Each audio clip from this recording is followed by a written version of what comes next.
Jamani shoga yangu. Vipi? Yaani kusema kwa shoga yangu, nimeibiwa simu. Subiri kwanza.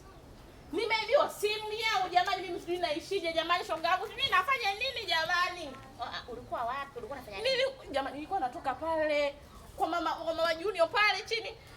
Naongea tu nilikuwa naongea simu na mama yangu. Mwizi kaja akakwapua kaondoka naye. Mwizi ukimwona utamjua shoga yangu? Nishinde kumjua mimi. Na wala nikimuona siku nikimshika. Mama. Nikamkamata. Nimemaliza kule kwa shosha vyombo. Kwa hiyo vyombo viko vizuri. Huyu hapa. Huyu karibia. Nimefanyaje mimi?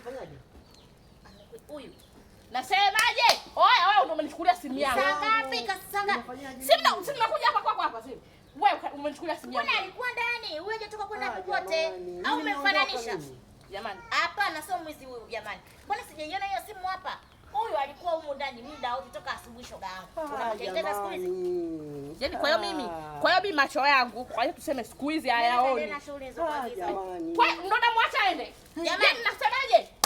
Yaani utakuja kupambazuka nasema labda sio simu yangu. Nasemaje? Nitakutafuta tu. Alafu na wewe nakwambia shoga yangu unachofanya sio. Huyu bwana sio bwana mwizi. Huyu bwana ni mwizi. Nasemaje? Sasa hivi anakutetea shoga yangu hapa. Nitakuja ipo siku nitamshika. Labda sio simu yangu. Nasemaje? Shoga yangu. Kama una bwana kama ndo huyo. Tumesema ndo bwana yako huyo. Oya, na bwana mwizi huyo bwana yako mwizi. Mwizi, yani subiri. Na kwanza leo nakwambia ushoga na mimi basi. Una bwana mwizi na sio mwizi? Yani labda sio simu yangu. Nitarudi.